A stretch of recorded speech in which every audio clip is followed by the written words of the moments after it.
Ready for Revolution, everyone. I'm your brother and friend, Brother Eric Trey Muhammad, and I am back with the fifth installment of I'm Rich, a discussion that I have with Wallace D. Wattles. And this discussion, folks, is part five or chapter five entitled Increasing Life. And I do this periodically.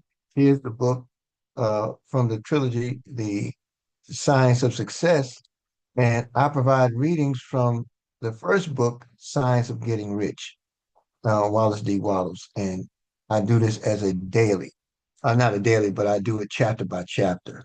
So today we're in chapter five, Increasing Life, and I read it straight through. And then whenever the inspiration hits me to share points from what I've read, then I share them. So, Increasing Life, chapter five, Science of Getting Rich. You must get rid of the last vestige of the old idea that there is a deity whose will is that you should be poor, or whose purposes may be served by keeping you in poverty. The intelligent substance which is all and in all, and which lives in all and lives in you, is a consciously living substance.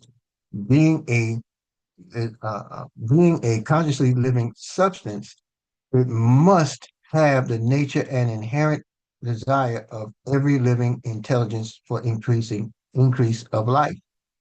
Every living thing must continually seek for the enlargement of its life because life in the mere act of living must increase itself. A seed dropped into the ground springs into activity, and in the act of living produces 100 more seeds. Life by living multiples itself. It is forever becoming more. It must do so if it continues to be at all. Intelligence is under the same necessity for continuous increase. Every thought we think makes it necessary for us to think another thought. Consciousness is continually expanding. Every fact we learn leads us to the learning of another fact. Knowledge is continually increasing. Every talent we cultivate brings to the mind the desire to cultivate another talent. We are subject to the urge of life, seeking expression, which ever drives us on to know more, to do more, and to be more. In order to know more, do more, and be more, we must have more. We must have things to use, for we learn and do and become only by using things. We must get rich so that we can live more. The desire for riches is simply the capacity for larger life seeking fulfillment. Every desire is the effort of an unexpressed possibility to come into action. It is power seeking to manifest which causes desire. That which makes you want more money is the same as that which makes the plant grow. It is life seeking fuller expression. The one living substance must be subject to this inherent law of all life. It is permeated with the desire to live more. This is why it is under the necessity of creating things. The one substance desires to live more in you, hence, it wants you to have all the things you can use. It is the desire of God that you should get rich. He wants you to get rich because he can express himself better through you if you have plenty of things to use in giving him expression. He can live more in you if you have unlimited command of the means of life. The universe desires you to have everything you want to have. Nature is friendly to your plans. Everything is naturally for you. Make up your mind that this is true. It is essential, however, that your purpose should harmonize with the purpose that is in all. You must want real life, not mere pleasure or sensual gratification. Life is the performance of function, and the individual really lives only when he performs every function, physical, mental, and spiritual, of which he is capable without excess in any. You do not want to get rich in order to live swindlishly.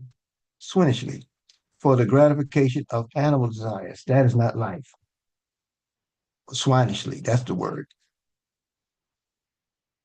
You do not want to get rich in order to live swinishly for the gratification of animal desires. That is not life. But the performance of every physical function is a part of life, and no one lives completely who denies the impulses of the body a normal and helpful expression. You do not want to get rich solely to enjoy mental pleasures, to get knowledge, to gratify ambition, to outshine others, to be famous. All these are a legitimate part of life, but the man who lives for the pleasures of the intellect alone will only have a partial life, and he will never be satisfied with his lot.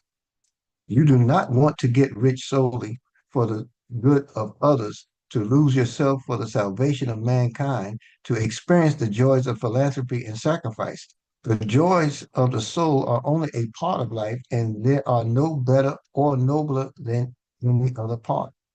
You want to get rich in order that you can eat, drink, and be merry.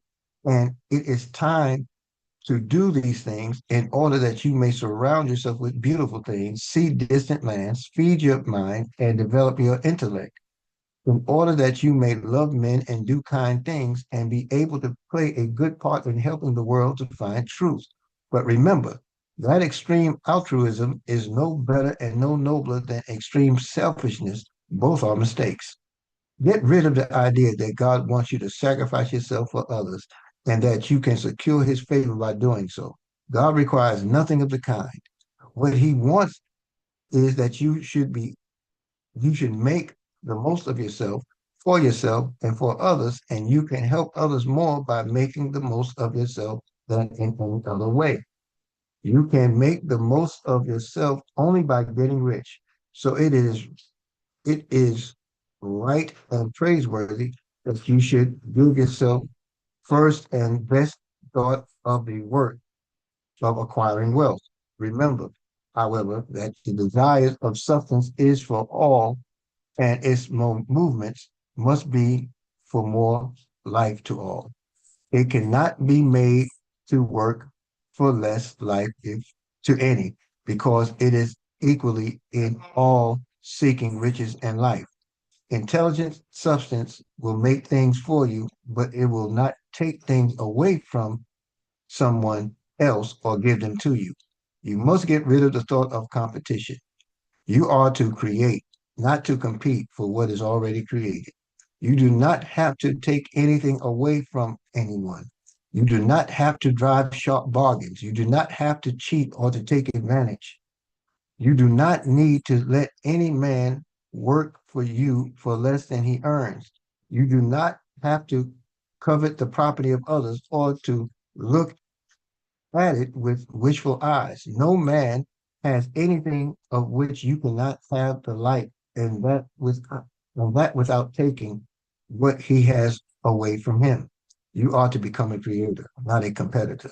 You are going to get what you want, but in such a way that when you get it, every other man will have more than he has now. I am aware that there are men who get a vast amount of money by proceeding in direct opposition to the statements in the paragraph above, and may add a word of explanation here. Men of the plutocratic type who become very rich do not sometimes purely by their extraordinary ability on the plane of competition, and sometimes they unconsciously relate themselves to substance in its great purposes and movements for the general racial buildup through industrial revolution evolution. Rockefeller, Carnegie, Morgan, et al. Have been the unconscious agents of the supreme in the necessary work of systematizing and organizing productive industry. And in the end, their work will contribute immensely toward increased life for all. Their day is nearly over. They have organized production and will soon be succeeded by the agents of the multitude who will organize the machinery of distribution. The multimillionaires who millionaires are like the monster reptiles of the prehistoric eras. They play a necessary part in the evolutionary process, but that same power which produced them will dispose of them. And it is well to bear in mind that they have never been really rich a record of the private lives of most of this class will show that they have really been the most abject and wretched of the poor. Riches, wow, riches secured on the competitive plane are never satisfactory and permanent. They are yours today and another's tomorrow. Remember, if you are to become rich in a scientific and certain way, you must rise entirely out of the competitive thought. You must never think for a moment that the supply is limited. Just as soon as you begin to think that all the money is being cornered and controlled by bankers and others, and that you must exert yourself to get laws passed to stop this process, and so on, in that moment, you drop into the competitive mind, and your power to cause creation is gone for the time being. And what is worse, you will probably arrest the creative movements you have already instituted. No is in all caps, KNOW. Know that there are countless millions of dollars worth of gold in the mountains of the earth and yet brought to light.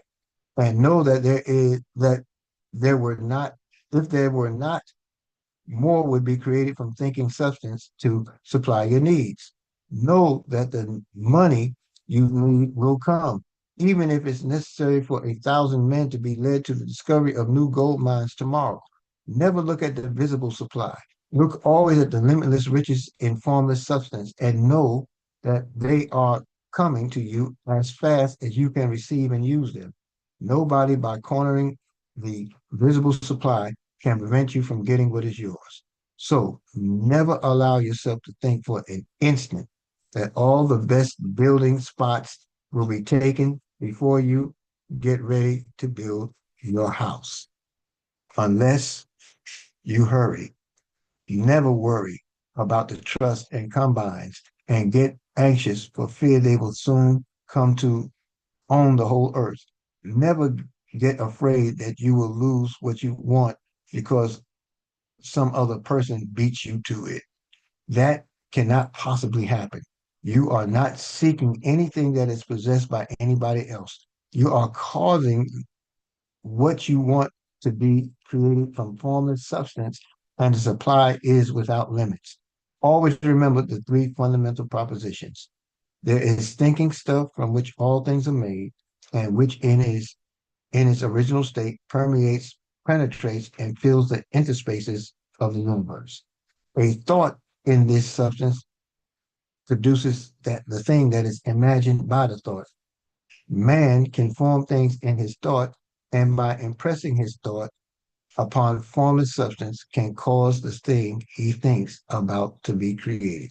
This was a penetrating chapter. Okay. And the reason why it was so penetrating for me, because it made clear, Dr. Wattles made clear, or Mr. Wallace made clear that there's no such thing as competition. And we should not seek to compete, but we should seek to create. And anytime we find ourselves competing with time or competing with others in their ambitions and goals, then we lose our ability to create.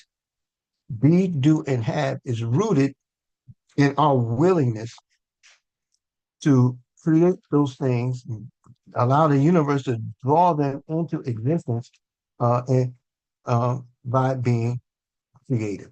Man, that's such a full chapter. I'm going to get offline. I'm going to read that again. But I appreciate your time and attention. I love to see your comments on what you hear from me thus far, or whether you find value in what we share here on the Wealth Minister channel. I appreciate your time and attention, and I'll see each and every one of us all